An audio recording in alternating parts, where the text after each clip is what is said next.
میں high blood pressure کی مریض تھی، زندگی کی ایک ہی خواہش تھی کہ اسلم کو اچھی لڑکی مل جائے۔ میرا چھوٹا بیٹا ان کے گھر ٹیوشن پڑھنے جاتا تھا اور میں نے بھی 2-1 بار ان کے گھر کے چکر لگائے، تب ہی یہ مجھے پسند آ گئی اور اسلم نے بھی حامی بھر لی تو میں اسے بہو بنا کر اپنے گھر لے آئی، اور تب سے یہ مجھے کوئی کام نہیں کرنے دیتی۔ میری دعاؤں کا بھی اتنا خیال رکھتی ہے کہ جو دعائیں میں پہلے کھانا بھول جایا کرتی تھی اب باقاعدگی سے مجھے کھلا رہی ہے، بلکہ مجبور کر کے کھلاتی ہے۔ 2 مہینے پہلے اس نے شوہر کی اجازت سے لیکچرارشپ کر لی ہے، اس سے ہماری معاشی پریشانیاں بھی سمجھو اب ختم ہو چکی ہیں۔ رات میں ہی یہ صبح کے لیے کھانا بنانا شروع کر دیتی ہے، صبح سب کو ناشتہ کروا کے خود کالج چلی جاتی ہے، جہاں سے واپسی پر سالن تیار کرتی ہے، اور جب اسلم دفتر سے آتا ہے تو اس کے لیے تازہ چپاتیاں بھی بناتی ہے۔ باتوں میں وقت کا خیال ہی نہیں رہا، جب مغرب کی اذانیں ہونے لگی تو لڑکے کے والد نے چلنے کی بات کی، مگر بہن کی ساس اور شوہر نے ضد کی کہ کھانا کھا کر جائیں۔ کھانے کی میز سجی تو وہ کچھ دہرایا گیا جو 1-2 روز پہلے ہمارے گھر پر کہا گیا تھا۔ بہن آپ ناراض نہ ہو تو ایک بات کہوں، کینیڈین خاتون نے اماں سے کہا۔ اماں نے کہا میں یوں بھی کم ناراض ہوتی ہوں، پھر آپ تو پردیس سے آئے مہمان ہیں، آپ کی بات پر کیسے ناراض ہو سکتے۔ اماں کی بات مکمل ہوئی تو ہر چہرے پر مسکراہٹ تھی۔ میں 2 باتیں کہنا چاہتی ہوں، پہلی یہ کہ آپ کی چھوٹی بیٹی بھی کھانے بہت لذیذ بناتی ہے، لیکن آپ کی بڑی بیٹی کے کھانے کی لذت میں تو کچھ اور ہی بات ہے۔ خاتون نے کہا آنٹی میں نے جو کچھ سیکھا ہے وہ باجی سے ہی سیکھا ہے، چھوٹی بہن نے کہا، اور ہم سب مسکرانے لگے۔ اور وہ دوسری بات کیا ہے؟ اماں نے انہیں یاد دلایا تو انہوں نے اس طرح کہا جیسے وہ واقعی کچھ بھول رہی تھی۔ دوسری بات یہ کہ میں آپ کی چھوٹی بیٹی کو اپنی بہو بنانا چاہتی ہوں، انہوں نے کہا، اور چھوٹی بہن وہاں سے چلی گئی۔ یہ فرق ہے ہمارے معاشرے میں اور کینیڈا کے ماحول میں، اس خاتون نے کہا۔ ہماری لڑکیاں شادی کی بات سن کر شرما کر چلی جاتی ہیں، اور وہاں کی لڑکی اپنے بوائے فرینڈ کو گھر میں لا کر ماں باپ کو بتاتی ہے کہ ہم دونوں نے فیصلہ کر لیا ہے کہ اگلے ماہ کی فلاں تاریخ کو نکاح کر لیں گے، اس خاتون نے کہا، اور میری بہن کی ساس نے کہا اللہ کی پناہ وہاں ایسا معاشرہ ہے، انہوں نے کہا، اور پھر تمام بزرگ اس ترقی یافتہ معاشرے کی برائیوں میں مصروف ہو گئے، اور میں اور معین وہاں سے اٹھ کر لان میں آ گئے۔ تو میں نے اپنے ہونے والے بہنوئی معین سے سوال کیا آپ کی وہاں کتنی گرل فرینڈز ہیں؟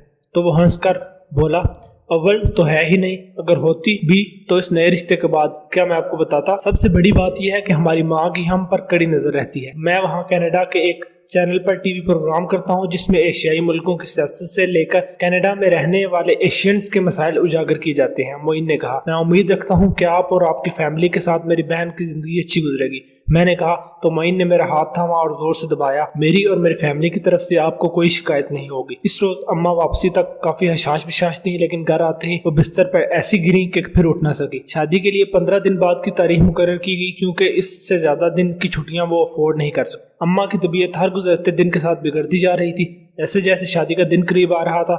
اب ہم سب کم از کم اس روز تک ان کی زندگی کی دعائیں مانگ رہے تھے جب تک دوسری بہن کا نکاح نہ ہو جائے۔ اس کے بعد بہن کو کینیڈا جانا تھا اور اس میں مہینے لگ سکتے۔ نکاح میں ابھی 3 دن باقی تھے کہ ڈاکٹرز نے اماں کے سینے میں بلغم جمع ہونے کی اطلاع دی اور ساتھ ہی انہوں نے اماں کو وینٹیلیٹر پر شفٹ کرنے کی بات کی۔ میں بالکل بے بس ہو رہا تھا، اماں کی بگڑتی ہوئی حالت دیکھ کر مجھے اپنا بھی ہوش نہیں رہا۔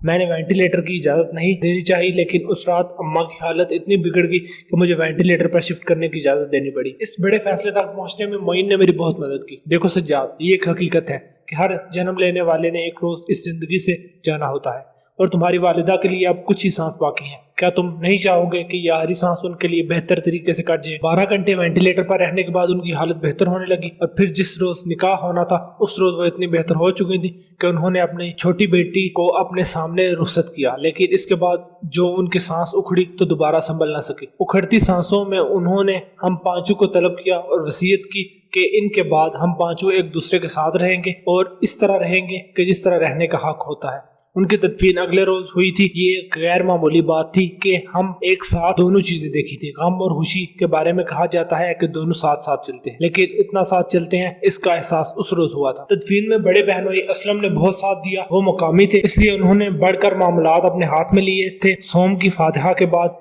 ہم ایک کمرے میں جمع ہوئے اور پھر وہاں بات شروع ہو گئی۔ دونوں بہنیں اپنے حصے سے دستبردار ہو گئی تو اسلم اور معین نے بھی ان کا ساتھ دیا۔ ان کے والدین بھی اس بات پر خوش تھے۔ باجی نے یہاں سے اپنی بات شروع کی تھی کہ ایک ہی تو ہمارا بھائی ہے، ہم نے اپنا حصہ مانگا تو اسے بے گھر ہونا پڑے گا، اور کم از کم میں ایسا بالکل بھی نہیں چاہتی، اور گھر میرے نام منتقل ہو گیا۔ عدالتی کارروائی میں بھی وہ سب اپنے موقف پر ڈٹے رہے تھے۔ اماں کی وفات کے بعد معین اور اس کی فیملی میری بہن کو اپنے ساتھ لے کر کینیڈا روانہ ہو گئے۔ فوری طور پر انہوں نے بہن کے لیے ٹورسٹ ویزا کا بندوبست کیا تھا، لیکن انہیں یقین تھا کہ 6 ماہ میں وہ بہن کے لیے شہریت حاصل کر لیں گے۔ جس رات مجھے گھر میں اکیلے سونے کے لیے لیٹنا پڑا تو ذہن میں میرے پرانے خواب دکھانے شروع کر، اور مجھے وہ خواب سچ ہوتے دکھائی دینے لگے۔ گھر بیچ کر میں کوئی دکان خرید لوں گا اور موبائل کا بزنس شروع کر دوں گا، میں نے سوچا، اور صبح ہوتے ہی اپنے ایک اسٹیٹ ایجنٹ دوست کے پاس چلا گیا، اس سے مشورہ کیا۔ اسٹیٹ ایجنٹ نے عدالتی حکام دیکھے اور کہا بہت ہی اچھے موقع آئے ہیں۔ میں نے اس مختصر فکرے کی تفصیل مانگی تو اس نے کہا بوٹ بیسن پر ایک موبائل اور کمپیوٹر شاپ بکنے کے لیے موجود ہے، ساتھ ہی اسی بلڈنگ میں اوپر اس کا فلیٹ بھی ہے جو وہ دکان کے ساتھ ہی بیچنا چاہتا ہے۔ فلیٹ 2 کمروں کا ہے، ایک بیڈ روم اور ایک چھوٹا سا لاؤنج ہے جو ایک شخص کے گزارے کے لیے کافی ہے۔ اماں کی 40ویں کے فوری بعد میں نے اس گھر سے سامان شفٹ کرنا شروع کر دیا، مگر اس سے پہلے باجی اور کینیڈا میں اپنی بہن اور معین سے بھی بات کر لی۔ بہتر ہوتا کہ آپ کینیڈا شفٹ ہو جاتے، معین نے کہا، اور میں ہنس دیا۔ کینیڈا آ کر کیا کروں گا؟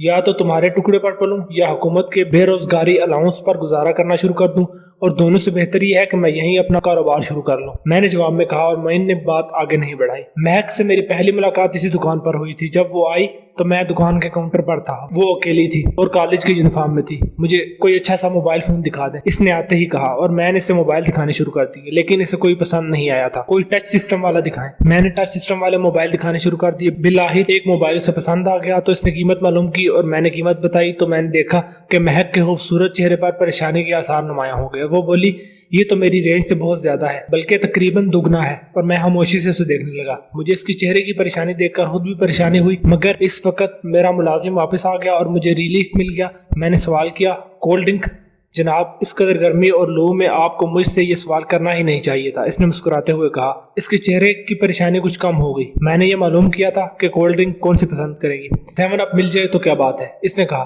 میں نے ملازم کو 2 ٹھنڈی 7 اپ لانے کے لیے بھیجا اور ملازم مانی ہے مسکراہٹ کے ساتھ چلا گیا۔ کچھ قیمت کم نہیں کر سکتے؟ ملازم کے جانے کے بعد مہک نے سوال کیا تو میں ہنس دیا۔ میڈم مرسیڈیز خریدنے کا شوق ہے تو سوزوکی والی قیمت میں تو نہیں مل سکتی، میں نے مسکراتے ہوئے کہا۔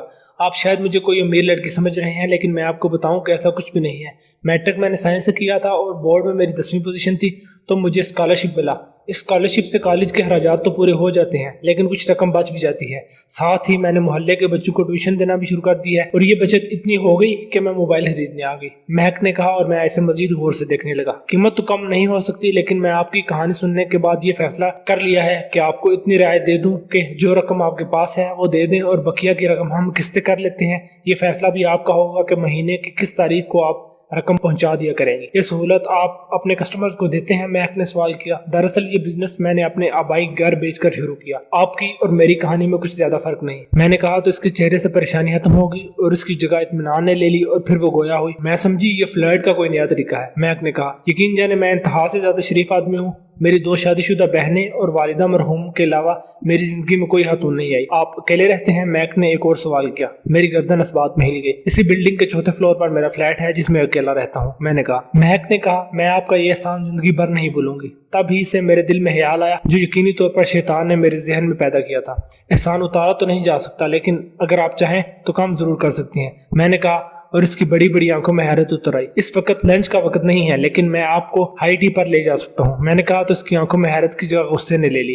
آپ نے مجھے کیا سمجھا ہے؟ مہک نے غصے سے کہا۔ ہائی ٹی کی آفر کرنے میں ایسی کیا بات محسوس ہوئی کہ آپ نے یہ سوال کر دیا؟ ابھی یہ میرا فکرہ مکمل ہی نہیں ہوا تھا کہ ملازم تو 7 اپ کی بوتل لیے دکان میں داخل ہوا۔ یہ لیں ٹھنڈا پیئیں تاکہ آپ کو غصہ کنٹرول میں ہو، میں نے کہا، اور مہک نے بوتل میں موجود اسٹرا کو ہونٹوں میں لے لیا، اور پھر کچھ دیر بعد بولی، کہاں لے جائیں گے آپ ہائی ٹی کے لیے؟ اس نے سوال کیا۔ میریٹ اور آواری کی ہائی ٹی مشہور ہے، ان میں سے جس کا بھی آپ انتخاب کریں گی، میں نے کہا، اور مہک کی آنکھوں سے ظاہر ہوا کہ وہ سوچ رہی ہے۔ میریٹ کی ہائی ٹی کی تعریف تو میں نے بھی سن رکھی ہے، اس لیے میریٹ ہی مناسب رہے گا، مہک نے اپنی رضامندی دے دی۔ اس کے بعد میں نے دیر نہیں کی اور اپنی کار کی جانب بڑھ گیا۔ میں نے پیسنجر سیٹ کا دروازہ کھولا اور مہک بیٹھ گئی۔ جو غلط فہمی آپ کے ذہن میں پیدا ہو رہی ہیں وہ ہوٹل میں داخل ہوتے ہی دور ہو جائیں گی۔ مہک مجھ سے پہلے کار سے اتری تھی اور میں نے کار پارکنگ کی طرف بڑھا۔ میں اندر داخل ہوا تو مہک میرا انتظار کر رہی۔ میں نے اس کا ہاتھ پکڑنا چاہا تو اس نے ہاتھ پیچھے کھینچ لیا اور ساتھ چلنے لگی۔ ہم ہال میں ایک ساتھ داخل ہوئے۔ ہم کونے کی ایک میز پر آمنے سامنے بیٹھ گئے۔ ابھی ہمیں بیٹھے کچھ ہی دیر ہوئی تھی کہ ویٹر آ گیا۔ ہم صرف 2 ہیں، میں نے کہا، اور اپنی جگہ سے اٹھ کر اس کی جانب بڑھا جہاں کاؤنٹر تھا۔ کاؤنٹر پر پیمنٹ کرنے کے بعد واپس ہوا تو مہک سیٹ سے اٹھ کر چند قدم آگے جا چکی تھی۔ میں نے اسے اشارہ کیا تو مہک میرے ساتھ آ گئی۔ کیا لوگے؟ میں نے پوچھا۔ مہک نے کہا جو آپ لیں گے، مہک کا جواب تھا۔ میں نے اس کا جواب سنا اور اس کی جانب بڑھ گیا جہاں فرائیڈ جھینگے موجود تھے۔ مہک نے بھی میری تقلید میں 4 جھینگے اپنے پلیٹ میں ڈالے اور میں فروٹ چاٹ کی طرف بڑھا تو مہک نے بہت آہستہ آواز میں کہا میں پانی پوری لوں گی۔ ہائی ٹی کا اصول ہے کہ وہ چیزیں پہلے ہی لی جاتی ہیں جو عام طور پر میسر نہیں ہوتی، میں نے کہا۔ تو مہک مسکرانے لگی۔